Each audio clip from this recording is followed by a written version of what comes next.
The world feels pretty terrible right now, but luckily for you, I have the one solution. Swallow Nick Fuentes' balls. Supporting immigration in 2026 is like hopping onto the Titanic as it is sinking. It's a fruitless endeavor. It boggles the mind. It subverts all rational thinking. But then again, mass migration was never rational to begin with. A fellow by the name of Pelan recently made a semi-viral pro-immigration video, accruing almost 50,000 views, which is fantastic for a channel of only 2,000 subscribers. Unfortunately for him, he has embarrassed himself in front of 50,000 people with the terrible defense of immigration, a tenuous grasp on the evidence, and an embarrassing display of arrogance, concerning himself not with the facts, but pretending to be smart. That is what we call a midwit, somebody who is more concerned with looking as though he is smart than actually being smart. The left is full of midwits like him. He is just one in a sea of millions. People like him are nothing remarkable, but since they got good grades in school and because everybody is funneled through university now, they think they're fucking Einstein. Well, if you want to be Einstein, you have to be very smart. You can't just be some midwit kid who just got into politics and adopts pro-immigration talking points because that is what smart people believe. We are going to watch this video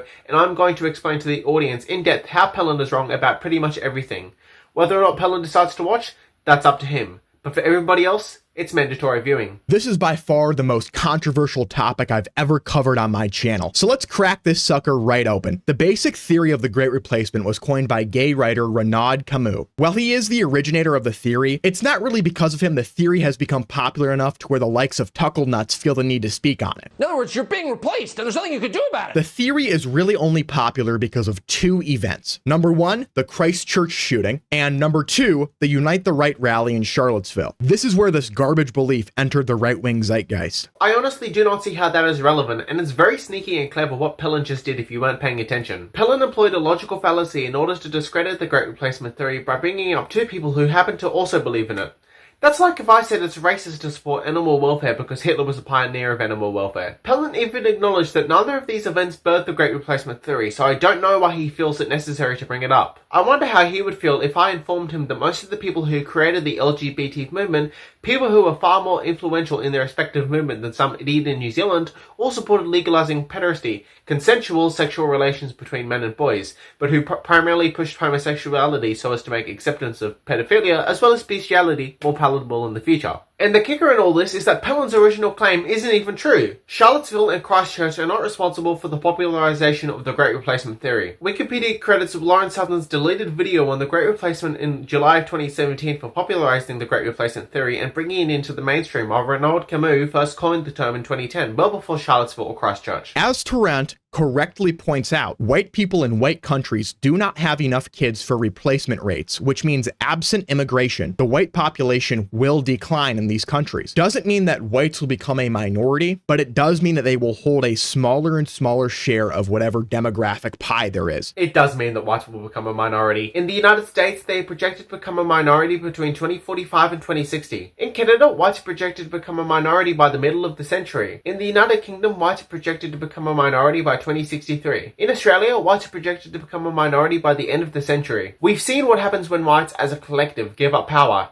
And it ain't pretty. There's a claim that immigrants are being brought to white countries in order to continue economic growth, which is true. But is this a problem exactly? Is economic growth bad? You see, immigrants are truly the best thing to ever happen to an economy, because not only do you get another consumer of goods, but you also get another producer of goods. While it is true that on paper immigration improves the economy because immigration increases the gross domestic product, or GDP, there has to be a more nuanced conversation about how and if immigration actually improves the economy at all. GDP per capita is a much more accurate reflection on the economy than just GDP in and of itself. India has the largest population in the world. By Pelan's logic, India should be the richest country in the world because they have such a large working consumer base. They have a GDP of only $4.5 trillion, placing them fifth below the less populated United States, China, Germany and Japan, and they have a GDP per capita of only $2,500. We've seen time and time again that despite importing millions of people under the guise that this will create more jobs, there is no noticeable increase in the number of jobs compared to the increase in the labour force. And because there is no increase in jobs alongside the increase in labour force,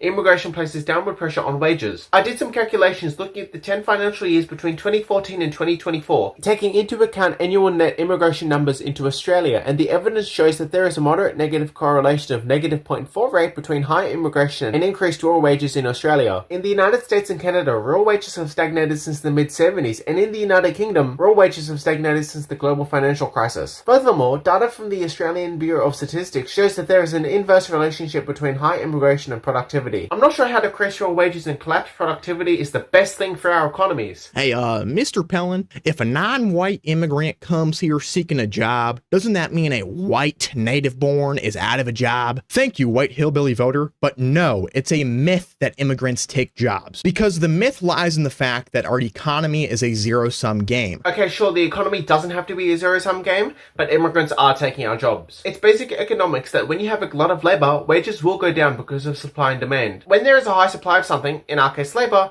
the price of it will go down for each additional product, in our case worker, added to the market. If an employer does not like the demands of a prospective worker, they can hire somebody else who will not have as many demands for employment. Mass migration is especially good for them because not only do migrants place downward pressure on wages as a baseline, it's a double whammy because migrants from the third world are willing to accept the worst working conditions because they are not accustomed to the 9-to-5 unionized, paid time off working culture of the West and thus have no desire to demand it. Our worst jobs are always going to be better than their best jobs. Anything they can't afford due to low wages, they can easily get welfare to cover the cost. Employees have been called out firing experienced American workers and hiring inexperienced Indian H-1B immigrants. Employees make no secret of the fact that they are firing Americans so as to hire cheap Indians who will work for peanuts. The existence of H-1B visas and skilled migration is defended by the claim that these people are more qualified. However, all of the evidence suggests otherwise. They aren't productive, they aren't qualified, so much so that they are an entire standard deviation below American graduates, and there are no Indian universities in the top 5 best technology universities globally compared to 18 Western universities. All of this makes sense once you realize that big business has a vested interest in mass migration and are one of the primary lobbyists for immigration because the number one cost of operating a business is labor. For the average business, wages typically consume 70% of all upfront revenue. Imagine being the CEO of a business. Immediately, 70% of all the money you make goes to your workers. You only have 30% of the money left to cover the cost of rents, insurance, shipping, software, taxation, and bills before net profit. These expenses are unavoidable and there is nothing you can do to reduce the cost of them. You can, however, reduce wages because that is the only expense the business sets. They lobby for immigration because immigrants are willing to accept longer hours for lower wages and accept less benefits and working conditions that native citizens would refuse to accept until they have no choice but to lower their demands for employment. These immigrants come here and create jobs as well. They start businesses and they also employ other native borns, leading to our economy growing even more. Admittedly, it is true that migrants do start businesses at higher rates than natives, but more context, once again, is required. When migrants do start new businesses, they always open up in a local area, and when they arrive in a new country, they settle in an area where their people already have roots. Their businesses primarily serve their respective communities, and part of the reason they open a business up in the first place is to make connections within their diaspora, rather than some innate entrepreneurial drive that the natives lack. Not to mention the fact that many of these migrant businessmen speak broken English unintelligible to much of the native population. Moreover, all of the first people they will hire will be other racial brethren, and if they expand, they are far likelier to only hire other people of their own race. We also see that the wealth migrant businesses create doesn't trickle down either. Studies show that migrants and ethnic minorities conduct business with other migrants and ethnic minorities more than they do the native white population. But during regular times when we've already hit the natural rate of unemployment, we have other jobs that we still need fulfilled. And these immigrants let us do that. Most job shortages are not actually shortages. The largest union in Australia, the CFMEU, who represents builders, has debunked the lie that Australia needs skilled migration to fill alleged job shortages in construction. Their research found that the vast majority of building and construction related jobs have an indicative vacancy rate of less than 1%. Less than 3% of all migrants from the third world this century have been skilled builders. Nearly 9 out of 10 of all the immigrants who come to Australia are not skilled. They do not possess any special ability to fill job shortages that Australians cannot already fill. And much of the 15% of the migrants who are actually skilled aren't actually skilled. Take a listen to this story from a senior Australian politician recounting an experience with a skilled carpet layer from Vietnam. And a friend of mine said to me, he said he had carpet layers and the fellow was laying the carpet wrong. He said, listen mate, he said, that's not how you lay it. He's Vietnamese. He said, where did you get your trade? Oh, on YouTube. I actually tried to go through the list of all the skilled professions Australia grants automatic entry for and take note of the inessential occupations my government counts as skilled, but the list got too long. Included in the skilled migration category, but most certainly not limited to, include dog walkers, makeup artists, actors and dancers, insurance actuaries, acupuncturists, advertising managers, antique dealers, and tailors. Trump has proposed adding green cards to the graduation certificates of every foreign graduate, regardless of what their major is. Americans will have to compete with foreigners who major in gender studies, Latinx studies, women's studies, black studies, art history, creative writing, or dance for the same menial jobs. What do skilled migrants from the third world who can barely speak English contribute to the United States with a Latinx studies degree or a gender studies degree that Americans cannot? America has many doctors ready and willing to work. However, in 2024, 20% of the all US medical graduates cannot match into a residency, which is essential for a doctor to be licensed to practice medicine. Residencies provide medical graduates with the ability to apply the skills they've learned in a supervised environment to ensure they are qualified to be licensed. In the same year, however, almost 10,000 trained foreign doctors, trained to a lower standard mind you, matched into residencies, taking spots from qualified Americans because they accept lower pay, longer hours, and will not unionize. Indian police just last month busted a fake degree racket, seizing over 100,000 forged certificates in which over 1 million fake certificates were issued to secure jobs abroad. I can tell you from personal experience that as somebody who has been looking for work,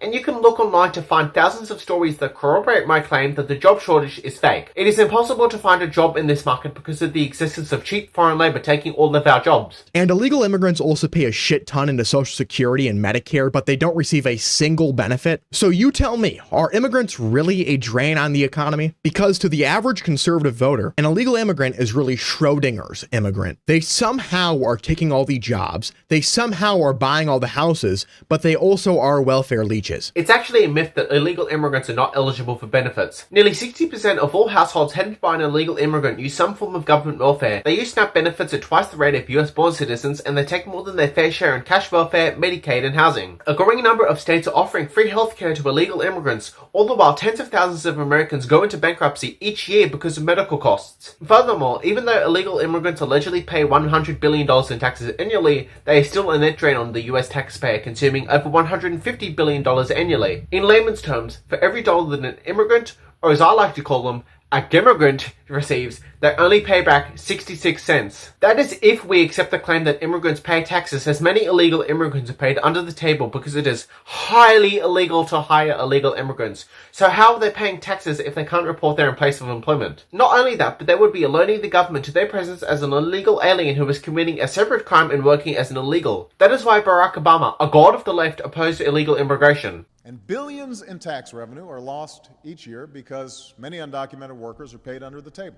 I, unlike you, actually bothered to read the report, and it's not as clear-cut as you make it out to be. Firstly, it's not $100 billion, but more importantly, the study is entirely based on estimates. The report also states that immigrants will contribute significantly more to the tax base if they weren't being paid under the table to undercut American wages and avoid filing tax returns because it is illegal to hire illegal immigrants. The report also states that around half the taxes illegals do pay are sales and excise taxes, which is not some great contribution on the part of the illegals because everybody pays sales and excise tax, including children. Afterward, you treat immigrants as if they are a monolith, but two things can be true at once. It is not a false dichotomy. Immigrants are taking jobs, as we've already documented, and immigrants are welfare leeches, as we've already documented. Crossing the pond to the UK, illegal immigrants get free clothing and shoes, free accommodation in 4- and 5-star hotels, free healthcare, free phones, and free PlayStations. In Australia, migrants are eligible for job seeker, parental welfare, disability and care benefits, the old age pension, despite never paying into it, crisis payments, financial assistance, rent assistance, free healthcare, parental leave, and childcare subsidies. Let's look at everybody's favorite subject. That's right, crime. This is a big problem for many people who claim to be race realists. They believe that immigrants commit more crimes than native-borns and hence should not be let into the country. And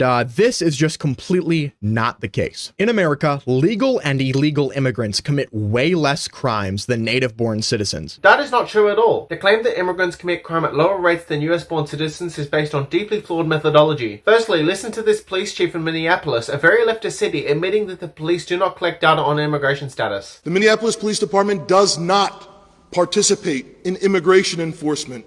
We do not care and do not ask people about immigration status. The majority of the data that is used to support the claim that immigrants commit crime at lower rates comes from state and local prisons. State and local prisons, unlike federal prisons, do not typically collect data on birthplace and immigration status. The data the state and local prisons do collect is tainted by response bias. Local prisons typically use self-reporting to gather information on birthplace or the immigration status of its prisoners. Immigrant prisoners, especially illegal immigrants, have a strong incentive to falsely claim they are US-born citizens to avoid deportation. This information comes from the decennial census the United States conducts in the first year of every decade, of which less than 20% of US prisoners completed in 2010. For the majority of the 20% of the prisoners who were actually surveyed in the census officials had to guess the immigration status. This data would not be admissible in an academic setting. I highly recommend this video, which goes fully in depth debunking the lie that immigrants do not commit crime. The core variables, birthplace and immigration status, are not systematically collected. There is the element of directional response bias, where self-reporting one's true immigration status opens one up to deportation. The low response rate of prisoners, less than 20%, is beyond atrocious. Typically in survey methodology, response rates for surveys with mandatory completion below 60 to 70% are already abysmal before considering that the majority of those surveyed had to have their immigration status guessed. It is not possible to overstate how inaccurate a response rate of essentially 8% is for the census.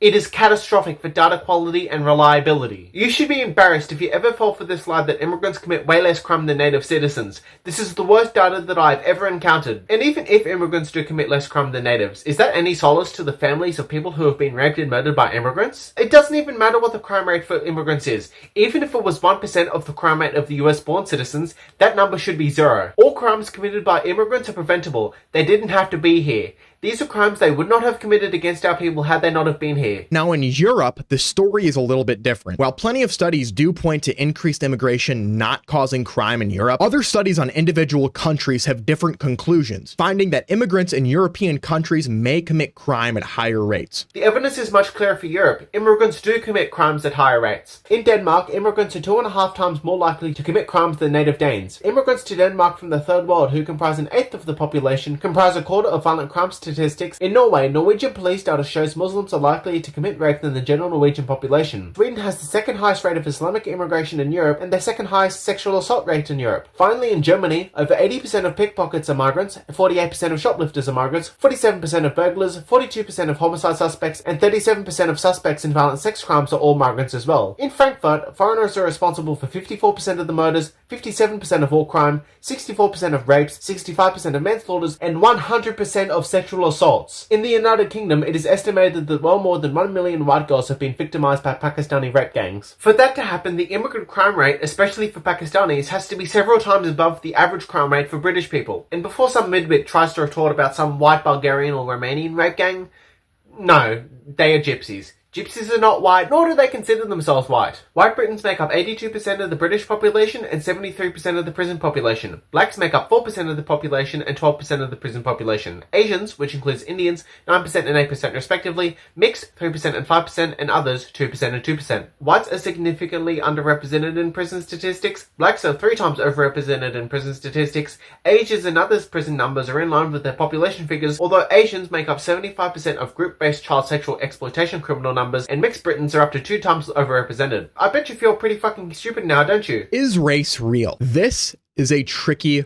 question. In many ways, it can be real. For example, skin color, hair texture, eye color, many different realities of race exist. And people of the same race generally look pretty similar. And that can be mapped onto different patterns to help us define what race is. But by and large, race is a social construct. Well, if race can manifest itself in outward appearance, then I think it is safe to say that there must be something real about race. Different races constantly interacting and migrating en masse is historically a new phenomenon. For centuries and millennia, Europeans, Africans, Arabs, Asians, and Indians have all developed separately and produced different societies. If you took 1,000 white criminals and planted them in a scorching backwater sparsely inhabited by black people, and 1,000 black people and planted them in a white country with the most fertile land in the world, which group do you think would be more successful? Luckily, we have case studies for this. Those 1,000 white criminals who were forcibly transported to unknown lands, that's Australia. Those were convicts on the First Fleet ship to Sydney. These were literally Britain's worst citizens, deemed so worthless that instead of expanding prisons, they fucked them off to the other side of the world to slave away for 7 or 14 years. What about those blacks who were given the richest lands in the world to develop in a white country? That's the southern United States.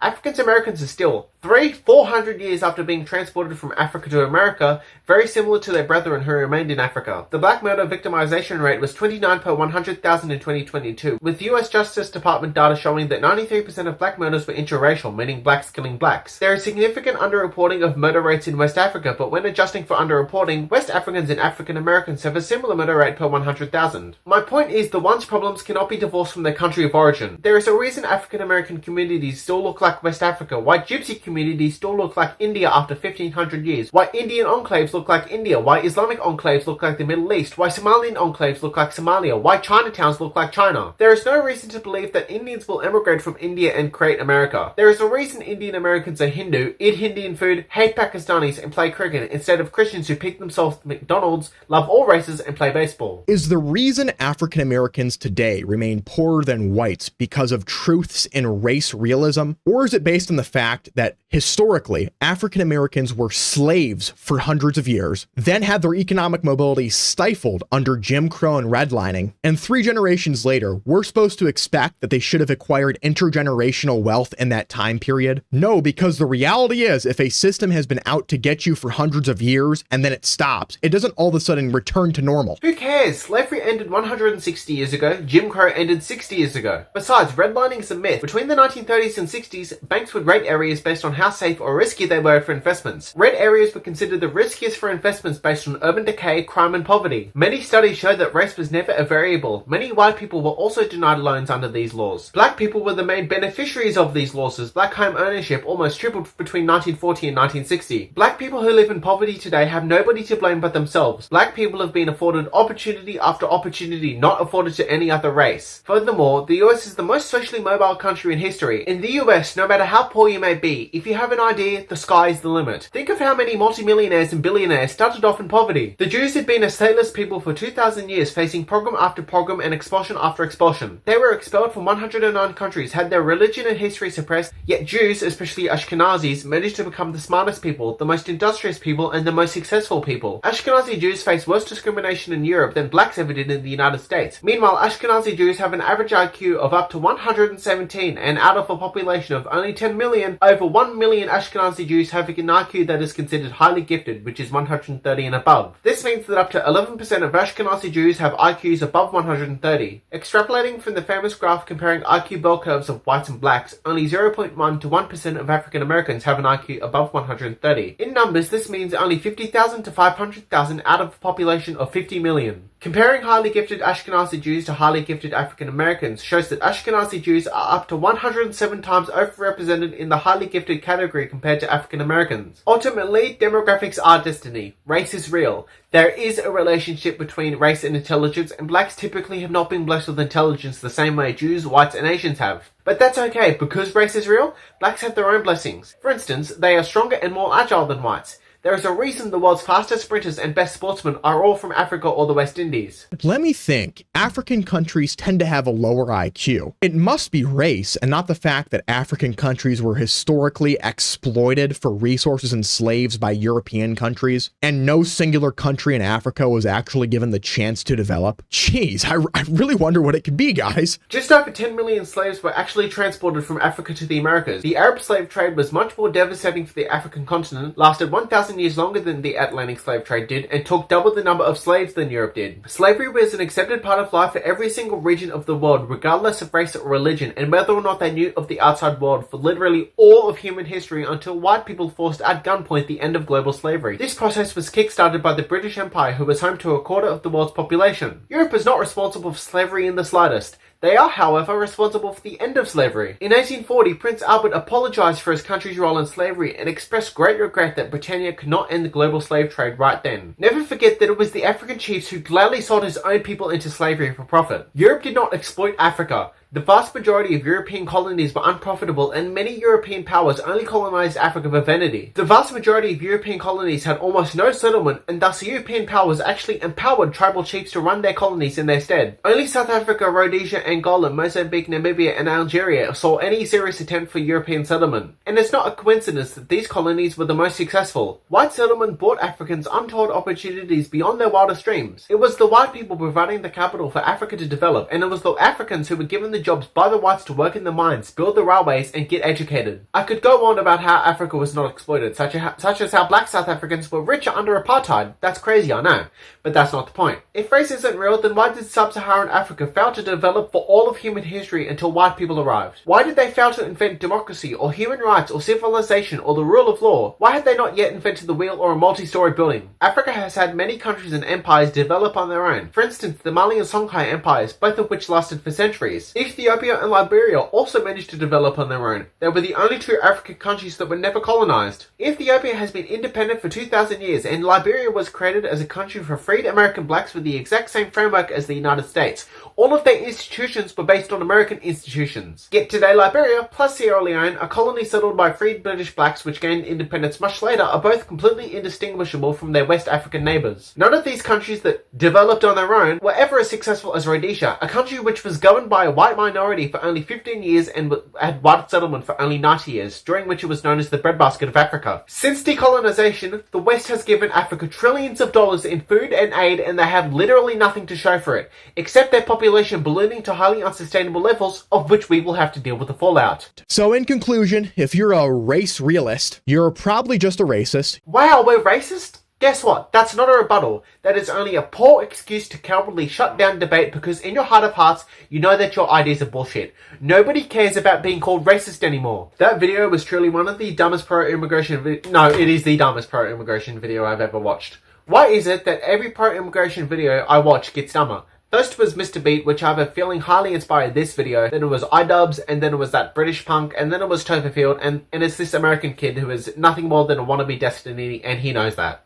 He wants to be the next Destiny, the next Dean Withers. He wants to be one of these know-nothing kids to go unsurrounded and get his 15 minutes of fame. If you want to debate, then let's fucking go. I am game. This guy has 2,000 subscribers, which is nothing to scoff at, by the way. Congratulations. But it is highly likely that he will see this video. Let's debate. If you've got a pair, then send me a DM. Although considering your points were absolutely demolished, I would not be surprised if you chickened out from debating somebody who isn't a Trumpian redneck. His points were poorly researched, they were poorly executed, they were poorly defended. It is clear he does not know what he is talking about, and it is clear that he did not read the sources he cited, and it is clear that he is out of his element. But this is where I'm going to end the video. If you enjoyed it, give it a like. If you would like to see more content reacting to idiots attempting and failing to defend immigration, just give me a subscription. I want to do more of this content. Eventually I want to start live streaming soon, so please subscribe. Any thoughts on this video? Tell me in the comments. If there's anything you would like to add to this video, tell me in the comments. If there's anything you think I missed out on, tell me in the comments. And if there's anything with which you think I can improve my videos, please tell me in the comments. I am all ears. I really do want your guys' constructive criticism and what you guys genuinely think about my videos. I also have a free Discord you can join. I also have Substack. I want to get back into writing Substack articles. I really do. I've got a couple of Substack articles planned for the next couple of weeks and months. So I highly recommend you follow my Substack. And if you would like to further support my work, you can join my Patreon for as little as $5 Australian a month, where you can get early access to my YouTube videos and Substack articles, plus exclusive Discord and Discord benefits, and shout-outs in my Substack articles and YouTube videos. So if that interests you, please consider joining my Patreon. If that's too much for you, that's fine. Please consider following me on all my social medias, at least, the links to which are all down in the description in my link tree. So please follow me everywhere on all my socials. Thank you all for watching. Pelan, don't be chicken, let's debate. God bless you all for watching, and goodbye.